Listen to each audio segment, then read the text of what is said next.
Hello and welcome to the Battery Low Podcast. I'm Matt. And I'm Zach. And this is the first episode of the Battery Low Podcast. We're finally doing it. You all asked for it. Woo-woo. And we're giving it to you. But what is this, Zach? Why are we here? What are we doing? What are we going to talk about? Yeah, great question. We are talking about cooking, the best knives to use, the best forks to use. It's a cooking podcast. No, we're talking about games. You probably wouldn't have guessed that from the name. It's true. Battery low, because you don't want your batteries low when you're cooking, because batteries are commonly used in cooking. But no, we are talking about games. We are talking about media. Matt will occasionally talk about Disneyland, and I will nod and smile. We're going to talk about basically whatever we want, but it'll pretty much be in sort of the gaming media niche of that corner of the world, which is cool. Yeah. And what are we doing today?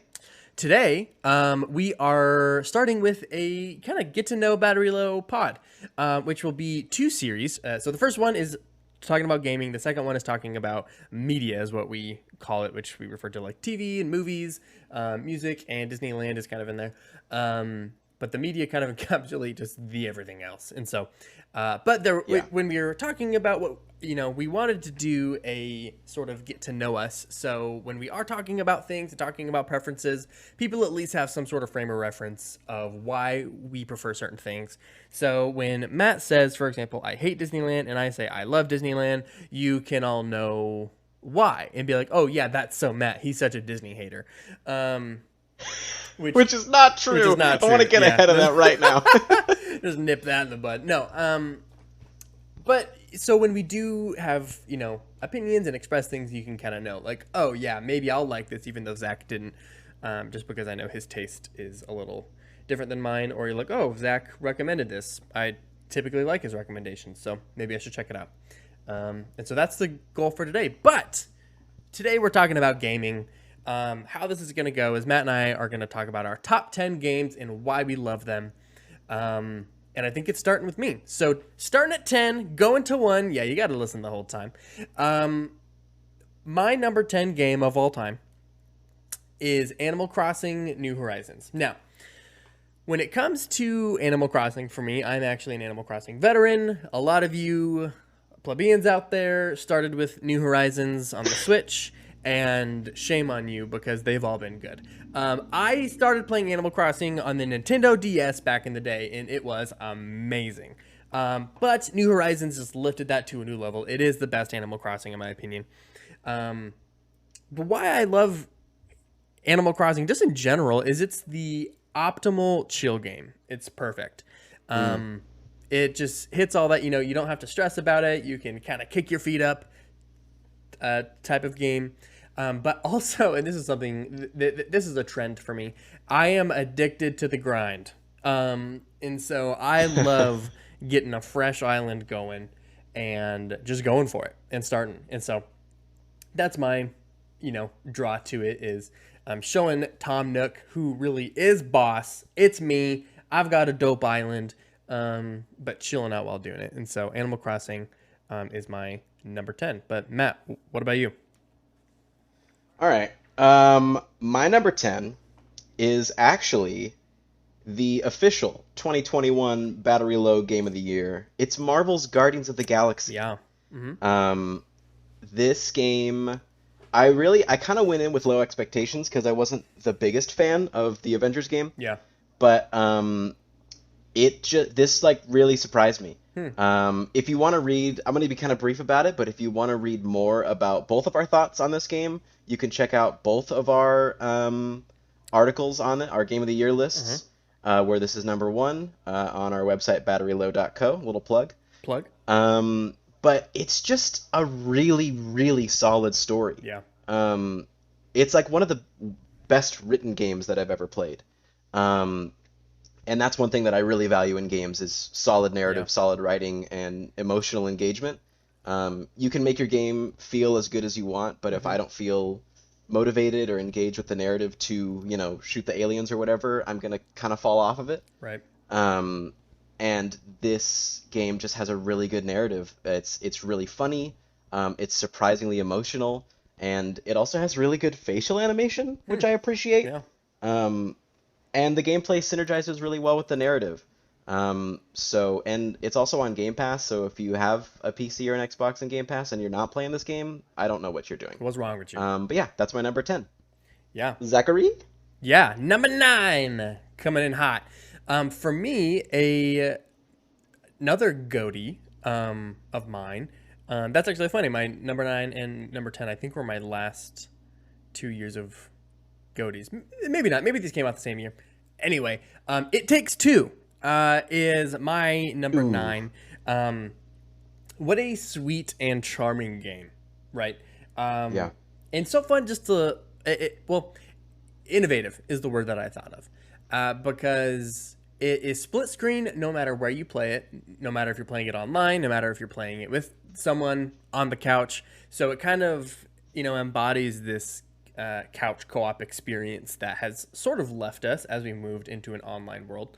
Yeah. But it was just fun. It was so many games within one. There were levels that felt like it was a fighting game. There were levels that was like a little dungeon crawler. But the story was sweet. The gameplay was really interesting and innovative. And it was just fun. It was a fun game to sort of sink my teeth into. Had a lot of side progression. That's also, in games, something that I love. It's like you'd be in the middle of a game, which is basically a big mini game, and then amidst the big mini game, you have a bunch of other smaller mini games to like just kind of meme around with for a little bit. And it was a nice pace. I thought it was good pacing, and I loved that. So It Takes Two comes in as my number 9. Nice. A really good game. Didn't make my list, but a really close honorable mention for me as well. Yeah. My number 9 is Bing Bong Forza Horizon 5. Ooh. I love a Cars. good racing game. I love a good cars. And You love a good this cars. may be, yeah, this may be the best one. It's also maybe the most beautiful game ever made. Like, it looks so Yeah. good. And like when you go into photo mode, does. it just looks real sometimes. It's crazy. Even on my little so maybe we should set this up too. I have a Series S and a Switch. And those are mainly what I game on. And it even on my Series S, it looks amazing. Yeah. And it's also just like a really good open world with like a ton of fun stuff to do. You may think like it'd be kind of limited because you're just in a car, but like there's so many things to do. There's PR stunts, there's rival races, there's these career modes, there's these adventures, there's these crazy showcase events. And it all like feels really tight. The controls feel really good. The like Yeah. grit against the road versus the sliding on the mud and the snow. And like the seasons change every week, so there's always a reason to keep coming back and grinding out challenges to unlock cars. And it has a really deep customization system. It's the best feeling racing game. It's the best looking racing game. It's the best sounding racing game. Boom, done. What more do you need? Zach, you're number 8. Yeah. Yeah. What more do you need? Cars. Good looks. Just described Matt. Anyway, number Ayo! 8. Ayo! Coming in at the Assassin's Creed series for me. I cheated a little bit. I know we were talking about games, but a few of these on here, I decided to go with series. And Assassin's Creed is one of them. So I have played all of the Assassin's Creed games, and I kind of lump them all together in my mind.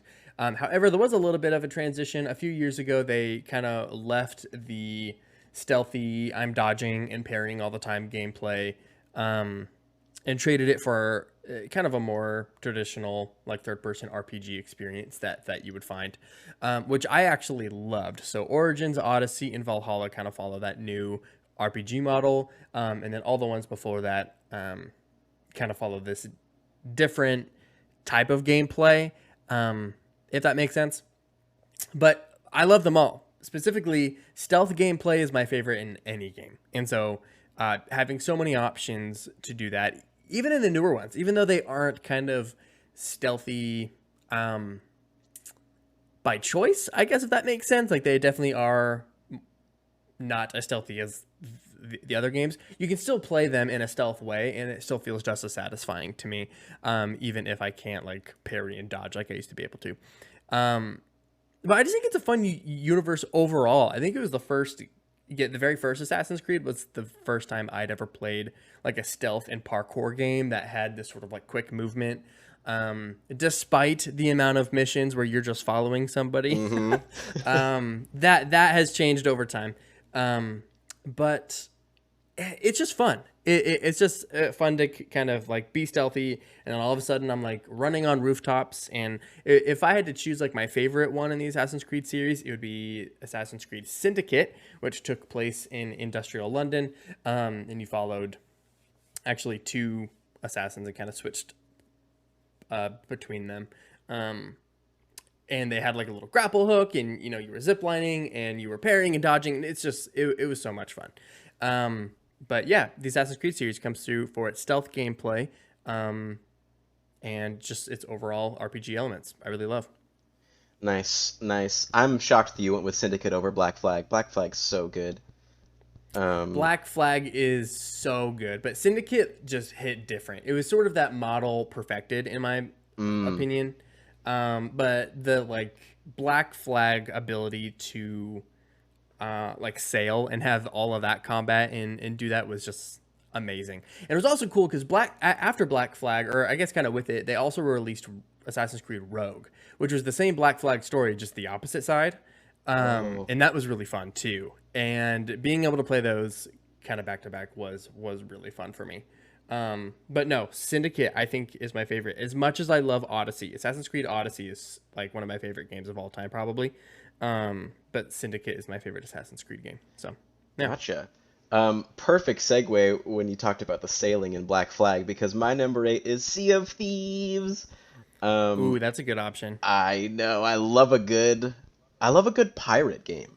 And there's Yeah, not a ton of those, weirdly enough. And this it's true. one may be the perfect one. I don't know. It's definitely goofier, it's cartoonier, but I love that about it. I love the lighthearted nature of it.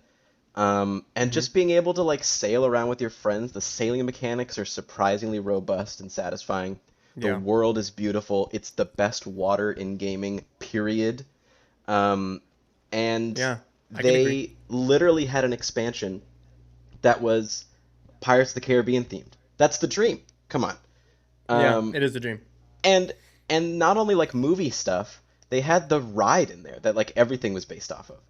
And Yeah, being a big Disney Parks fan, seeing the ride recreated and being able to like play through it in like this cool twist on the narrative um, was just amazing and like really, really satisfying. Um, and maybe one of my favorite memories in all of gaming is the finale to Pirate's Life, which I won't spoil because Zach hasn't freaking finished it yet. But it's a it's true. giant, epic boat battle that it's like it literally gave me goosebumps twice during that finale and like the music, the characters, like I'm really invested in the characters. I'll even listen to like the peripheral material, like the audio books and stuff, because I just love. Wow. Here's another thing you should know about me: I love lore and getting into like the deep lore of games if I really care about them. And for Sea of Thieves it's really additive, Hmm. because for a while they weren't super invested in telling a lot of stories in games, but that's changing now with the Yeah. new adventures model. But it just keeps getting bigger and better, and there's a lot of cool updates coming, and it's just really fun to pirate around with your friends. And so that's Yeah. why Sea of Thieves is my number 8. Yeah. That's not on my list, but Sea of Thieves is a game that I have loved. You're right. I have not finished The Pirate's Life, um, but yeah, such a vibey game to play with buds, So and that's vibey. awesome. I didn't know you were into like so I know you're into lore, canon, lore. I did not know you were into like Sea of Thieves lore. Yeah, yeah, they have a free audiobook on Spotify. So like the barrier to entry was like Do they zilch. really? Yeah, and it's amazing. I highly Oh, recommend it. that's cool. Um, Well, coming in at number 7 for me is the BioShock series. So BioShock 1, BioShock 2, and BioShock Infinite. Um, so these games, sorry for the pause. I feel conflicted about them. But they are still one of my favorite games. And let me describe what that means. They were one of my first sort of RPGs growing up. They're pretty linear. I definitely would not call them like open world by any means, but they do have fun gameplay. It's a fun story, but I think the reason they're number 7 on my list is because they were the first games that really like captivated me.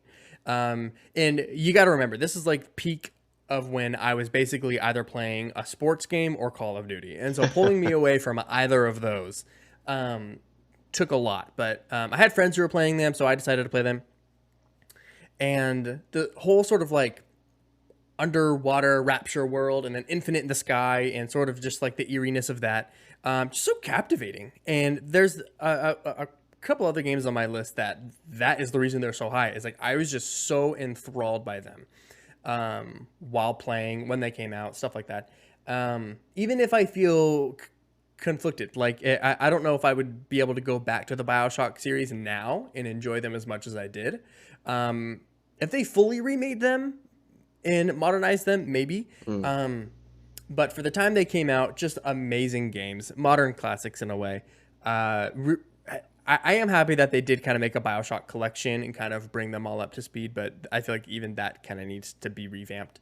But yeah, just amazing games, amazing story, really interesting sort of combat and ways of interacting with the world that I hadn't really had at that time. And so I think back on those games really fondly, even if now they feel more difficult to play for me. But BioShock, highly recommend if you haven't played it before.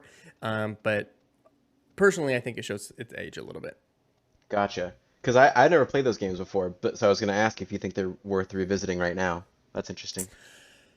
Yeah, yes, I think they are worth revisiting with that sort of mindset of like, this is an old game. Gotcha. You know, Gotcha. just like with the graphics, maybe bar Infinite, Okay. BioShock Infinite maybe aged the best, just because it's the most recent with that. But yeah, it sort of, I mean, the progression is interesting. The utilities you have are interesting. All of it just kind of feels like, even now, no one has really replicated it or matched it in a way that I think is at that level. And so I think the best way to describe it is I have such a high fondness and appreciation of the BioShock series, even if it has kind of fallen off a little bit. But Gotcha. yeah. All right. Well, Yeah. my number 7 is actually something that Zach, you've already mentioned. Animal Crossing New Horizons. I'm Yeah. the plebeian that you talked about. I Yeah. really That's you. I jumped in at New Horizons. I had been like I had known what Animal Crossing was kind of.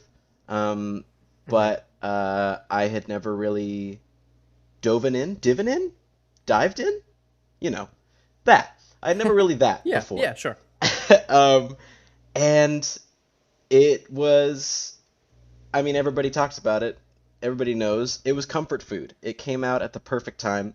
The pandemic was Mm, just getting going, and it really, really helped my anxiety. It is yeah. just such a pleasant game, and it gave me a sense of both being able to go outside somewhere, and it gave me a sense of control, which at the time were both sorely lacking, right? Yeah. And it's like visually just really nice to look at. The music, the way it changes every hour and adapts to the weather, it's just really nice, and it's just pleasant to have a little island with your little buds on it and invite your friends over. That was another thing. There was like a little sense of being able to socialize with your friends and see what they built on their islands. Yeah. Um, just those early days, man. Like, and I still go back to it. I have over 1,000 hours in this game, and I'm not ashamed to say that. Just because I also like that progression of just like starting from nothing, this like blank island, and making it into like a Yeah. wonderland. I have, of course, themed my island around Disneyland, and it is perfect and amazing, and I just love it. It's lemonade on a hot day. It's mac and cheese by the fire in the winter. It's hot cocoa Mm-hmm. Mm-hmm. Christmas Eve. Like it's just it's soothing. It's great. And that's why it's Yeah. my number 7 pick. My number 6 is God of War 2018. Oh, So Matt mentioned his systems earlier. He's a Xbox and Switch gamer. I am too, but I do have the advantage of having a PC. So as these PlayStation games come out on PC, I've been playing them. And God of War 2018 is so good. It's such a masterpiece. It's so cinematic and pleasant to look at and runs super well.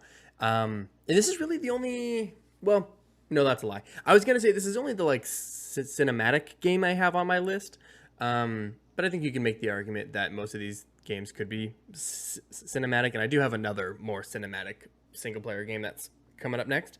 Um, but God of War just has an amazing story. It has an amazing conflict. It has this really interesting path of there's not really like a bad guy. Like it's not really how the game starts. You know, like that's not the ultimate journey of the game. The ultimate journey of the game is to celebrate this life that was really important to them, and then you meet some foes along the way.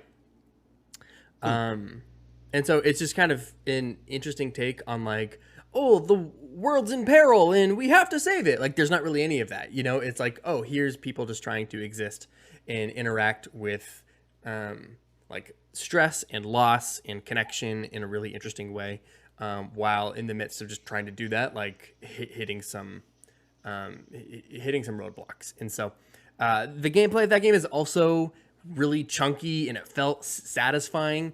I wouldn't say it's the smoothest gameplay in my opinion, so I wouldn't recommend this game from like a gameplay standpoint entirely, but there's so much more that makes up for it, and it's sort of this like pseudo open world type experience where you can't really just go anywhere, but you can hit most places, and it feels fun to explore. It feels rewarding to explore. There's a little bit of build crafting, which I like.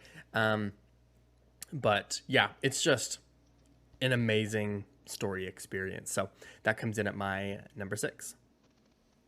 Nice. We love to see it. I played a little bit of it because my brother has a PlayStation, and Yeah. it blew me away. The whole game being like one single camera shot is like really cool. Yeah, it is really cool. So my number 6 is Zelda Breath of the Wild. Oh, Um, yeah. Similar to Animal Crossing, this is kind of really my first foray into the Zelda franchise. Zelda's been in my house for like a long time. My Mhm. brother used to have a GameCube, and then an N64, and so there was some Zelda games, and then I think I had one on my DS back in the day, but I never really got into it. Um, and there was just something about the new console, the Switch, and Zelda really seemed like the game to get on it, besides like Mario Odyssey. Um, and so I jumped in and I heard it was amazing, and wow. Uh, the feeling of exploration in this game, I think, is unmatched. Um, and the world, I think, is unmatched. I think it might be my favorite open world in any game. Yeah. Um, because there's just so much stuff to find, but it doesn't feel like a list of chores. It's like I Hmm. genuinely want to go see what's over that mountain. I want to see what's over here. I want to see what's underneath this waterfall. I want to turn over every rock because the world is just so fascinating, and the whole conceit of like it's 100 years after you've lost and you're trying to like pick up the pieces is like so fascinating, Yeah. and such a good hook. And the progression not being tied to like a skill tree or a number is actually something that I really like, and that the progression is just you discovering the world and getting better at the game instead of just like dumping points into a skill tree. I get the value of that in other games, but in Breath of the Wild, it was just really special to me for me to like come back to areas and be like, I'm just better at the game now. I didn't like earn enough points to get better at Right. it. I just have learned. Hmm. And that like felt so good. Yeah. I also played it on like the pro mode, so I didn't have any like the waypoints or anything. And the way the NPCs would be like, the next thing you got to go to, or you can check out this thing if you want to, is like north along the river, and you'll turn left at this house. And like actually being able to do that and like take directions and learn this world is something that I never have really been interested in doing before. But like something about this world was just so engaging, and also so good to look at, especially on the Switch. Yeah. Um, but just like the mini games, the side quests, the shrines, and of course the main quest of like getting to Ganon and storming Hyrule just Hyrule Castle, just it's unmatched. Mm-hmm. It's I Mm-hmm. still go back to it, and I'm still on my mission to collect all the Korok seeds. I will get there one day. I know it's a piece of poop that you get for getting all the Korok seeds, but it will be mine, Zachary. One day it will be Yeah. mine. Yeah. Yeah. Um, but yeah, that's my number six. Yeah. You got to get that number 2 so you can be number 1. Yeah. Oh my Yeah. gosh. No, I feel it. So I'm gonna cheat a little bit because I just had a revelation of a game that I left out and definitely shouldn't have. So my original number 5 was Marvel's Guardians of the Galaxy, single player game that came out in 2021. Amazing game, amazing cinematic experience. The gameplay is so much fun. And so I imagine that's somewhere in there. However, I'm gonna call that an honorable mention now because I don't know how this left my mind, but the Pokemon series is easily in my top 5 all time. Come on. Come on, Generation 3 best gen. All right. I'm a Pokemon Emerald. I don't know, fan, groupie, super fan, simp. Is that what they're calling them nowadays? Oh Oh gosh. gosh. Yeah, if we could cut that in post. No, just joking. That is just I mean, so all the props to Guardians of the Galaxies. Maybe I have 2 tied at 5, who knows. But the Pokemon series has been my tried and true for years. I have played every generation as they've come out. I've replayed every generation at this point as well. And there's just something, again, so captivating about those games that is so drawing to me, so alluring. I love the collection aspect. I love creating a super overpowered team by the time I hit the Elite Four and just demolishing them.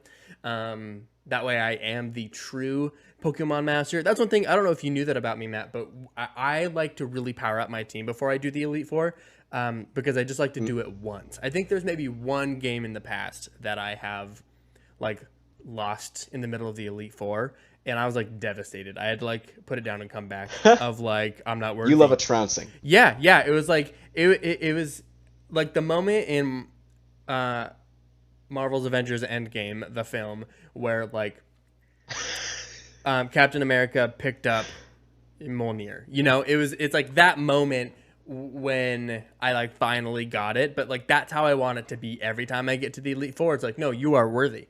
But no, that one Gotcha. time I was, Iron Man trying to pick it up with his suit and couldn't. So, yes, but the Pokemon games, I just think they're fun. They're silly. They are, they have a quirkiness to them. But I love the turn-based battle. I love the collection aspect of it. My favorite one is Pokemon Soul Silver for a multitude of reasons, which we can get into later. But even as they're branching out and like Pokemon Legends Arceus and it being an open world and like, the catching mechanics being different, or even Pokemon Go and that being a new way to interact with, the Pokemon genre. I think they've always been innovative in ways that I haven't expected. I wish they would be more innovative in ways that I would like them to be. Like, where's my Pokemon MMO? Please give that to me right now. Thank you. Whoa. For now, I'll just have to play Temtem, but that's besides the point. But the Pokemon franchise has always been so much fun to me, and is a game that I can always get behind. And just really love. This is a little bit embarrassing. We didn't plan this. My number 5 is also Pokemon. Oh my god! See, I sensed it. I felt it. I'm not gonna say much, and I had to bring it in. So yeah.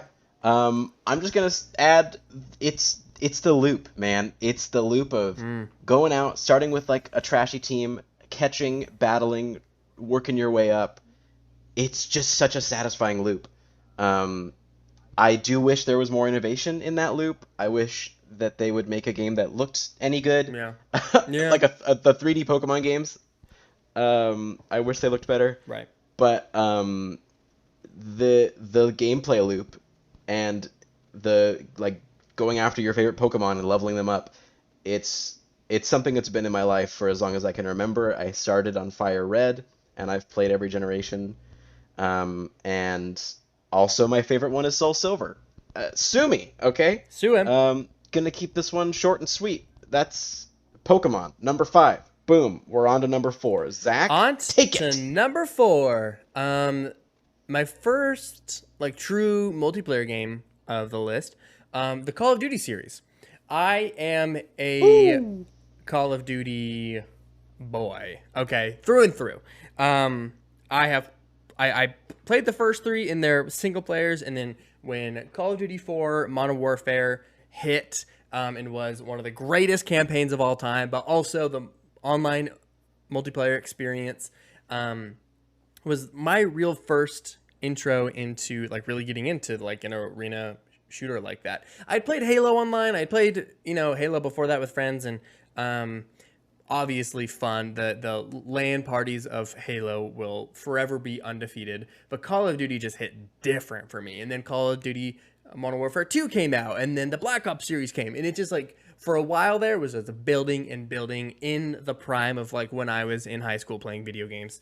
And there's really something for everybody in Call of Duty games, whether it is you want to do zombies. The campaigns, while pretty underplayed, are usually pretty good and have like a pretty good writing team. Everyone typically goes for the online multiplayer, and that's what keeps me going back, is being able to play that, and engage online in that way. Call of Duty Warzone coming out in 2020 changed the game, in terms of Call of Duty being a battle royale. There was Call of Duty Blackout before that. I know some people loved Blackout. I didn't. I thought it was a little overcomplicated. And Call of Duty Warzone kind of hit that perfect stride for me of being complex enough where it felt like there are things I had to do, but also being able to call in a loadout and feeling like, okay, I have invested into the ways that I'm engaging with this game, and now I can use it in a way that matters, and feeling like that contributes to how I win. Just an optimal online experience for me. The recent multiplayer games have not been as good, and I think part of that is rose-colored glasses. I think we look back with nostalgia and think of how good things were. And Call of Duty has just exploded over the years, and so that probably has something to do with it. I still love them. I always have a ball whenever I play, and so the Call of Duty series is just kind of my tried and true when it comes to online multiplayer games. And I'm not typically one to go for a Call of Duty, but Warzone, I wanted to play it with you and some other friends, and there is some magic to it. Yeah. Clutching up in that game and getting a win, it's unmatched. It's one of the best feelings in gaming. Yeah. Oh, it's so good. But that love me a Warzone, but it did not make my list. Maybe an honorable mention. But my number 4 is Destiny 2, Ooh, the game. I'm actually surprised about this, but go on. Surprised that it's on here at all, or that it's this high? Both, but okay. Yeah, I'm interested to see what you have to say. So I have a complicated relationship with this game, but ever since it came out, it has been my most played game every year. Which some years that surprised me because I've taken big breaks from this game because I've been frustrated with it before. But it's the story is good when it is there and when it hits, and for the past year it has been hitting hard. So I've had big motivation to play, and it has some of the best gunplay in gaming. Like, it just feels really good. And the launch of Destiny 2, while flawed, what is one of my favorite gaming memories.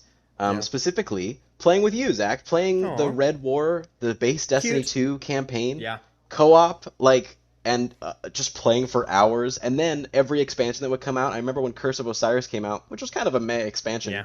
It actually holds like a special place in my heart because we played it for like 10 hours that one day when it came out. Because we were just so hyped, and like any new Destiny content, we would just ravage.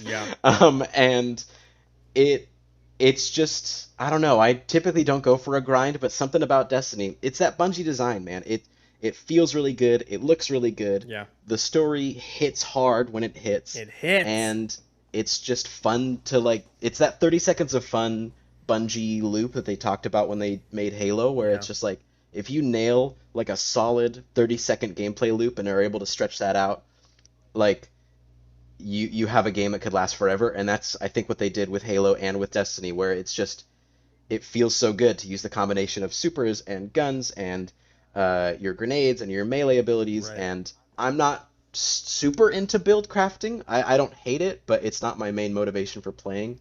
I like to get in there for the story, for the feel, and if I'm being honest, to make my Guardian look like the coolest Guardian around. Ooh, Guardian fashion. Um, I love me some Guardian fashion. You know this about me. Know it. Um, and but grinding and getting a cool build and just being able to dominate, like it's unmatched. It feels really good, and I'm not in the best spot with it right now. Mm, I'm on one of my little hiatuses, yep. but I'm sure it'll bring me back, and I'm super excited for Arc 3.0 and for Lightfall and beyond. So I'll be back. Just give it some time. But Oh yeah, that's my yeah. number four.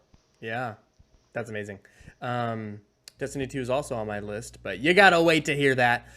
Number 3, Oh, though, top 3 coming in with bronze for me is Skyrim. The Elder Scrolls 5, right? 4? Uh-oh. No, 5. Yep. probably. The Elder Scrolls 5, because we're waiting on 6. Um, Skyrim is such a nostalgic game for me, which I think is part of why it's so high up on this list. But there is also something timeless about a Bethesda game and how janky it is. It's like even the Bethesda games you play now, you go in and there's like a little bit of clank to it, and it almost aged well in that way. But Skyrim is such a classic game for me. I could load it up and know exactly where to go, know exactly what I wanted to do, know exactly where to find things. It's still one of those games that like I feel semi like an expert on. Like I had a friend who went through it for the first time like recently, like within the last year, and they would text me a question of like, "Who's the guy with the hood who just came to me?" And I'm like, "Oh yeah, no, I know what you're talking about," and just like be able to explain it. I don't feel like that with a lot of games. Games kind of enter and leave my mind pretty quick. But for whatever reason, Elden Ring, Skyrim made its mark and kind of stamped its place into my mind forever. The reason I like it is it was the first game that gave me such a depth of skills to kind of progress through. Where it's like, wow, I could go up to 100 on my skills, and then I could reset it and go up to 100 again, and then it's like my character levels skyrocketing, and there's some cheesiness to it of like I would get my sneak up to a certain point just in the first area, but just by like hitting the guy that I'm supposed to be letting out of the jail. And so, but I like that. I like being able to kind of progress right away and have a little grind to it, and smithing and getting my alchemy and getting all of that up. That way I could have the best armor, the best jewelry, and just go on and take on whoever I wanted. And actually the build crafting, being able to create builds of like, okay, I'm going to do like a stealth archer, which everyone has done. Or I'm going to become a mage, or I'm going to do swords, whatever it was, being able to just fully invest in that and just have a blast doing it. But also the world was so fun. That was like the first like true open world game where I felt like I could go anywhere, and it's like I could walk across the entire map and it would take forever to get there, and just grinding away and just going for it and finding secrets, finding little caves and taverns and towns that you can steal from. Was the first thing that came to mind. But like loot and just go through and find fun stuff, and collecting the dragon priest masks, and there's just so much to it that just has such a place in my heart. I still think it's such a well crafted game, despite the glitches and despite the stuff that or I guess it's flaws is what I'm describing, which I'm in agreement with. I do think it's not by any means a perfect game, but when it came out, it was an instant classic. It changed open world RPGs forever. Definitely. And was sort of just the first of its kind. And so that was really exciting to kind of be, with that. And like I played it on the Xbox 360, they remastered it. I played it on Xbox One, they remastered it again. I played it on the Xbox Series X. You know what I mean? Like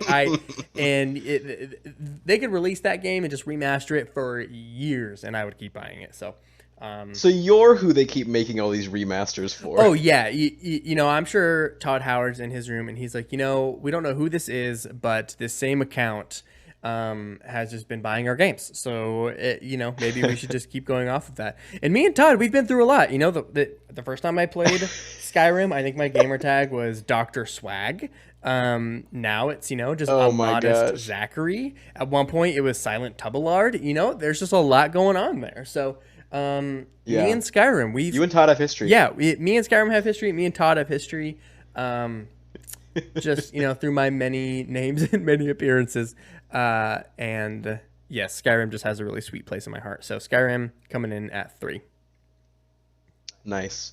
Speaking of sweet places in your heart, I'm Sweet. gonna cheat a big time. Um, it's Star Wars games. Oh, Okay?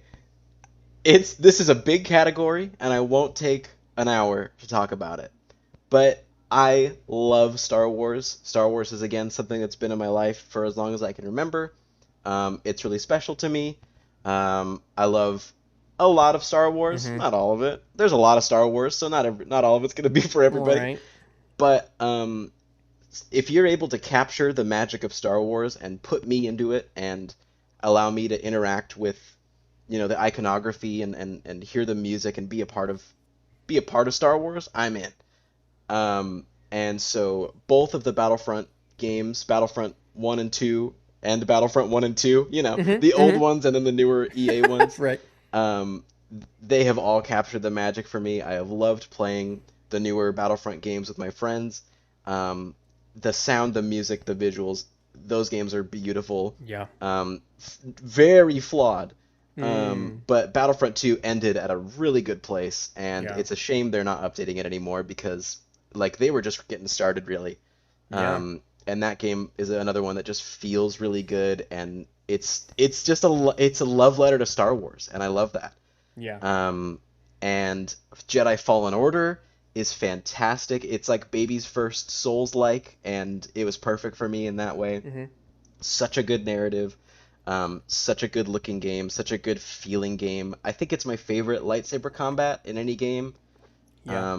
because it really feels like you're holding a lightsaber and not like an electric bat, Right. like some games do. Like The Force Unleashed, which I love, but you definitely are holding an electric bat because like most people take multiple hits, and you're holding a lightsaber. You shouldn't do that. But Force Unleashed, so nostalgic. So good. The Yeah. force powers in that game, you just feel like a god, and it's Mm. amazing. You would like those games. Have you played Force Unleashed? I have not. Oh my gosh, you would love it. It's a power trip, man. Yeah. It's so good. Maybe one of the best power fantasies. The first level of that game is you wrecking shop as Darth Vader and just going ham. It's so good. Hmm. And lastly, there's a ton of good Star Wars games, but I'm gonna mention Lego Star Wars. Yeah. Again, Classics. nostalgia. The Lego games are always good. Complete Saga, Skywalker Saga, Lego Star Wars 3, which was the Clone Wars one. Come on, so underrated. Yep. Um, and I guess Lego games in general are just really good. Like the Jurassic World and Indiana Jones games, Yeah. I also 100%ed because those are great. Um, but yeah, Star Wars games. If you make it go pew, I'm happy to do the game. Yeah. Maybe we don't keep that in. No, yeah, I think that's their catchphrase. Star Wars, we go pew so you can do watching of our movies. I've heard that. Oh, I've we're going to two? I've heard that from a lot of people. No, Star Wars really quick. Star Wars Battlefront 2, Oh. so the original, obviously iconic. Played that for hours on the no, on the original Xbox. Original Xbox, yeah. God, that's so long ago. But the recent one that came out, that EA did, that kind of started with like the loot box scandal, and all of that ish. You're right. It really did come to become this amazing game, where like the big like open world battles were fun, but then they added the co-op mode where it was like a PvE experience where like you and 3 buds could just go Yeah. in and you weren't like fighting some like random nerd in their basement to be Yoda. You know what I mean? It was like, okay, I'm gonna be Yoda. It's like, all right, Yeah. you be Yoda for now. And it was like really fun being able to engage with those characters and have that sort of gameplay in like a PvE experience. I really did. Across like every generation of Star Wars, Yeah. so like everyone was happy with like all the main, well, a lot of the big characters that you wanted. Yeah. Yeah, that co-op Yeah. experience was really good. I know this is going to peeve some people. I would love to see the next Battlefront game to come back as kind of like a live service games as service game. Just as the like Star Wars world evolves, like imagine the Mandalorian being added to, Oh, Battlefront, and just all these cool characters that are now being introduced, I think would be amazing. Anyway, that's another conversation for another day. Number two, my silver medal. I kind of spoiled it because I was looking at my notes earlier and accidentally said it. Elden Ring oh, is a game that I played this year, and wow. I mean, talk about captivating as an experience. I had no intention of playing Elden Ring when they announced it. The From Software games are like Dark Souls, Bloodborne, stuff like that. They are notoriously extremely difficult, but have such complex and intricate combat. And it was never for me. I never really tried one just because I didn't really. I mean, the horror stories you hear is like, yeah, I was stuck on this boss for days, hours at a time. And it's like, that doesn't sound very fun. But I'm also not the type of guy mm-hmm. who like time investment equals mastery for me. It's more like make my numbers go up. And that is the hit that I get from games. But Elden Ring being an open world experience kind of also gave me that, it's like as I leveled up, I could put skill points into certain skills. And I could find weapons and build craft, and that was just so much fun. And the game was hard. The game was so hard at times. There were some bosses I was at for hours, and not all at once, but like it would span a couple days, and I would play for a couple hours, not beat it, play for another couple hours, still not beat it, and have to come back. But it was just so captivating, and it had that. I think for you, how you described Zelda Breath of the Wild. Kind of the same thing here, where they just kind of introduce you to this world and they don't have any waypoints, they don't have any markers, there's nothing really telling you where to go other than like these little save points that you have throughout the world, and they have a little beam just kind of pointing the general direction. Sometimes it's not even pointing exactly where you need to go, it's kind of like somewhere that way. And you just get to explore, and you just get to go through, and then all of a sudden you're in a room with a boss and you're like, oh no, what did I do, how did I get here? And then you're not stuck there. If you die, you eventually have to come back. But it was just so, really the only word I have to describe is captivating. I was so in awe of the visuals. It is not a very like photo real game. And what I mean by that is I would say something like Horizon Zero Dawn or Horizon Forbidden West. Those are like really photo real games.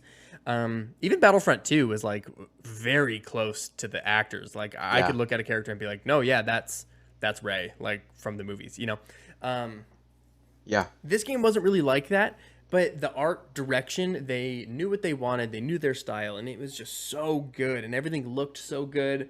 The story that you do get in the game is pretty little, but like the lore that you can get into is just so deep and captivating and interesting. But it was just a really rewarding game. I've been tempted to go back to the other games. I don't think I still kind of think that I wouldn't like them as much just because I loved the open world experience. And there's a little bit of a grindy aspect to Elden Ring where it's like if I'm fighting a boss and I'm just really unsuccessful, I can leave, go fight smaller enemies and smaller bosses, and then come back. And there's actually the very first boss you come across is literally teaching you to do that. It's like, no, you are by no means strong enough to take this guy on. Go somewhere else, power up, come back. And, that's just kind of how the game works. And I love that. There is a sense of progression there for me that felt really meaningful. And I 100% of that game. I got all the achievements. I got all the endings. I did multiple playthroughs. Where you can do New Game Plus like several times. So it just gets like a little harder each and every time. And that's how I did all my playthroughs. I didn't like start fresh every time. I just kept doing New Game Plus for a new ending. And so played it, got to a pretty difficult playthrough by my last one. And that's when I was like, okay, I think I'm done. But it was just, I mean, I was even thinking about that game like this morning of like, God, I should go back and play it. Because people are still speculating that they're going to release a DLC for it. And it's like, I should just go back and like collect everything I can and just prepare for that. This unannounced DLC that actually might not happen. Like that's how much I feel captivated and interested in Elden Ring and being in that universe is like, I should be prepared for anything just in case, just because of how much I love it. So that's a game that I will absolutely go back to at some point in the future. And yeah, just an amazing experience start to finish. Yeah, I mean, speaking of games that you keep going back to and that you think about a lot, that's when you know you really love a game. When you like are done with it and you've done basically everything Yeah. and you keep thinking about it. That is the case with me and my number 2 pick, Portal 2. Oh my gosh. I'm going to come out and say it right now. Portal 1 and Portal 2 are perfect 10 out of 10 video game experiences. Wow. That's and that's definitive, baby. You can slap that on the box, okay? Definitive. All of it. Everything, every aspect about these games is perfect, I think. I mean, I don't know if anything can be truly perfect, truly heavenly, but this is the closest it can be, I think. Because the way this game teaches you how to play it is maybe the smartest I've ever seen in a game. Yeah. The level design, the way mechanics are introduced, and just how good it feels to play the game and to solve the puzzles is phenomenal and is something unique to these games. Yeah. Like you can get hints of it in other games, but the portal mechanic is maybe the smartest mechanic in any game, and maybe the most innovative mechanic. I'm a super fan, so I'm gonna say it is. But like, I started out with Portal 2 and I went back and played Portal 1, but it teaches you everything you need. Yeah. It's so clever with how it teaches you to play the game without doing like a big tutorial, like big wall of text or a big hand-holdy, Pokemon Sun style. Like you got to play for like 6 hours before you can really play, because we're gonna talk to you about catching this Beedrill for a long time, and it's like okay, but Portal 2, I've probably played this game 20 times. Wow. And I'm currently playing it again on Switch because they just released that's fine. essentially a remastered collection that run better than any other platform. So take that, everybody else. Something runs best on the Switch. What a timeline we're in. And I know. But the music is so good. It's one of my favorite things you can do with video game music because it's so unique to the medium of it's reactive. So it depends on what you're doing in the game. The music will change dynamically. And it's so cool. I listened to my Spotify Wrapped from 2 years ago. My most listened to album was the Portal 2 soundtrack because I just love listening to it all the time, doing anything. Yeah. So the music is great. The gameplay and level design is top tier. S+ tier. S++, okay?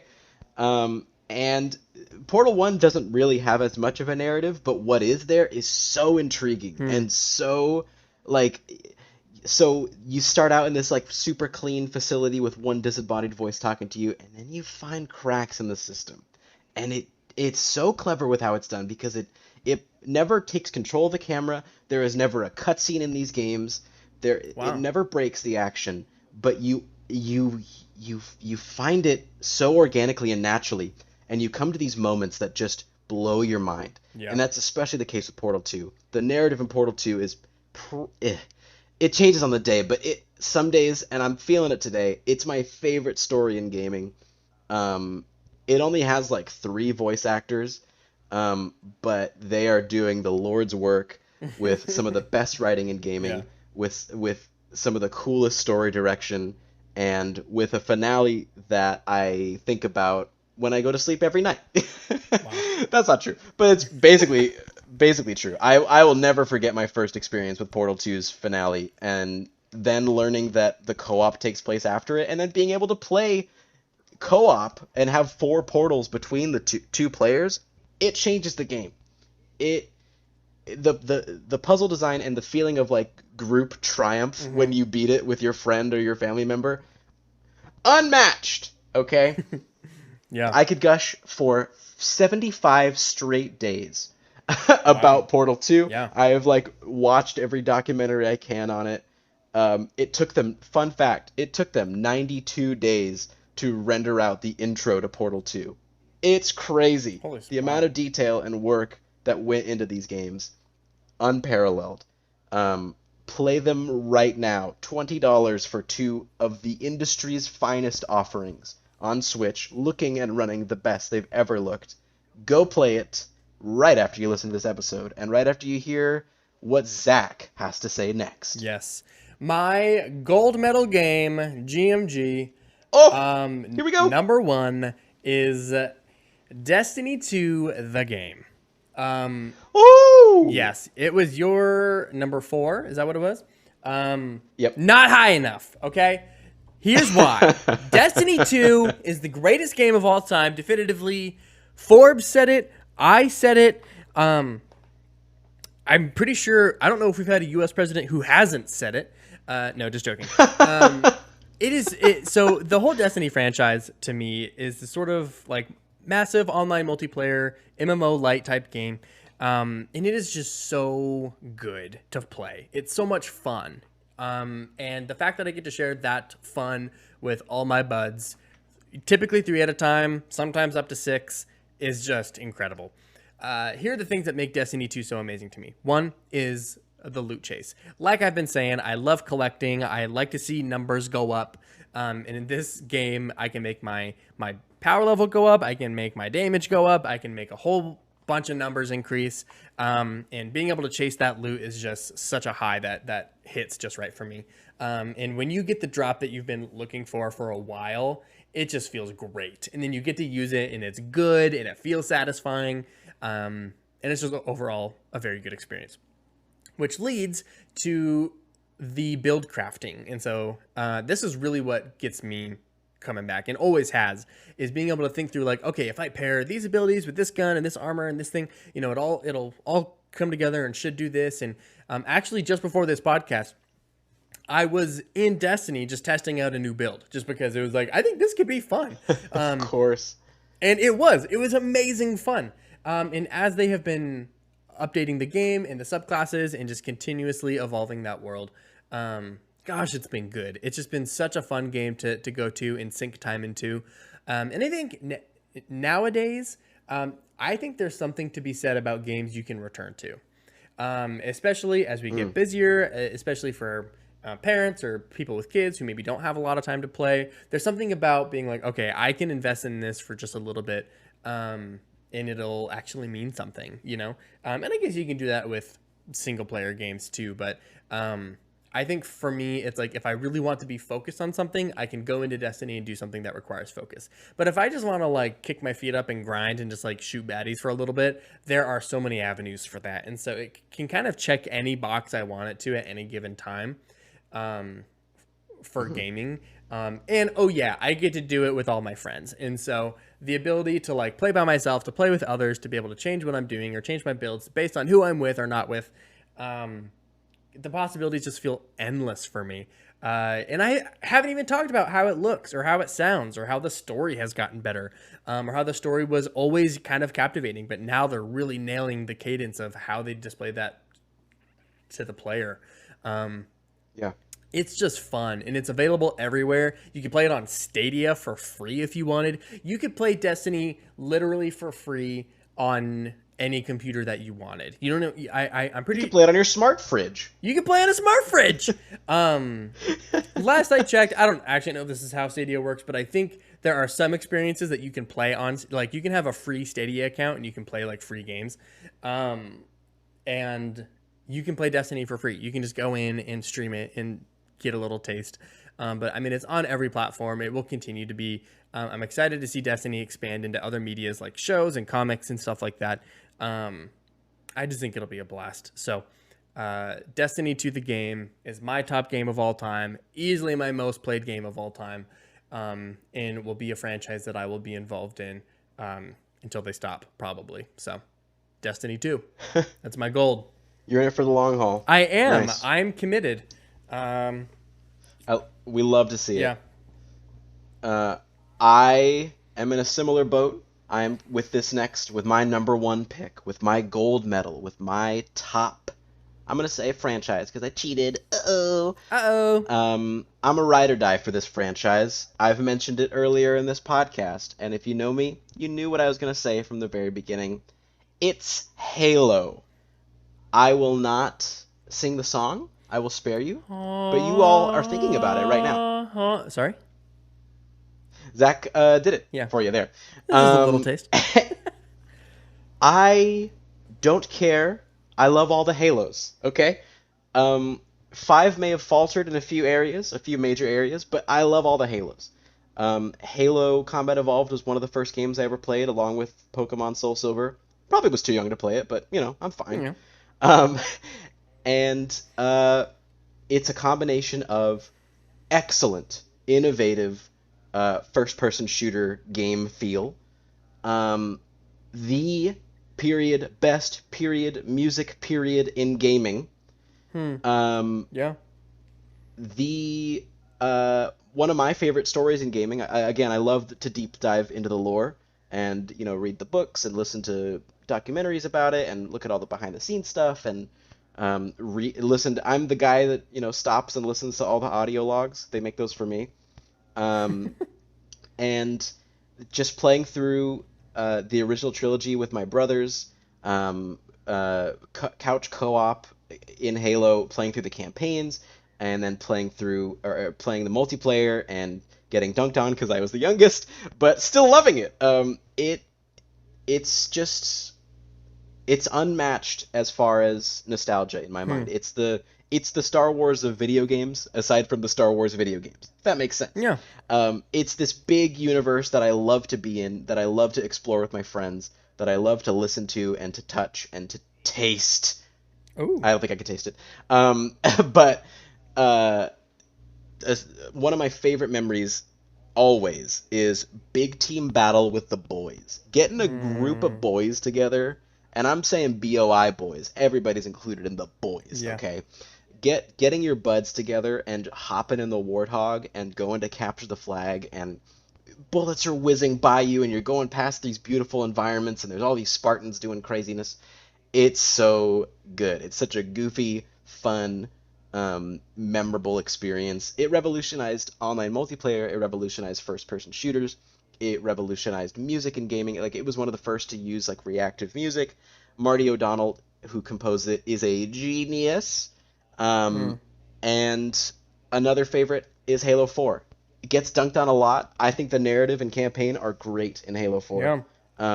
And I remember when it came out, me and my brother got it and then played through it the entire night and beat it in one session. Oh my god. It was crazy and it was amazing, and we were just slamming chips and soda and just going for it. And it's really special. The Master Chief is a gaming icon, and I love what they started doing in Infinite. Infinite's not in the best space right now, but I love the campaign. I love the foundation they have built, and I think that if they can get their act together and really streamline a process of updating that game and getting more content to it, Halo's gonna dominate for as long as it wants to, because it's still got some of the best feeling shooting, it's still got some of the best sound design, and it's still got the best music, and it's got a really interesting story, and it's just really special to me. And I think, like you said, I'm in it for the long haul. I'm in it until they don't make any more Halo games. Yeah. And I think that's gonna do it for our list. Anything we didn't mention for the games? Or are we good? That's a hot top 10 from your boy Matt and me. And next time we will have our top 10 media, like we said earlier. So talking about shows, entertainment. That's a good word to say for it. We should move on from media. Media's retired. Entertainment's in now. We should call it Entertainment 720. I don't think that's ever been used. It's okay. We can talk about it. Next time we'll be talking about entertainment, TV, movies, talking about Disney, I'm sure. I may even bring in a comic or two. Who knows? Who knows? But spoilies. But no, thanks for listening. We'll catch you next time. And Matt? Be sure to follow us on Instagram and Twitter, at Battery Low Blog for both of those. Yep. And read all of our stories, our articles, our reviews at our website, batterylow.co. Our theme song is Echoes by HurricaneTurtle. Be sure to check that track totally out. We will see you next time. Thank you so much for listening. And folks, check your batteries.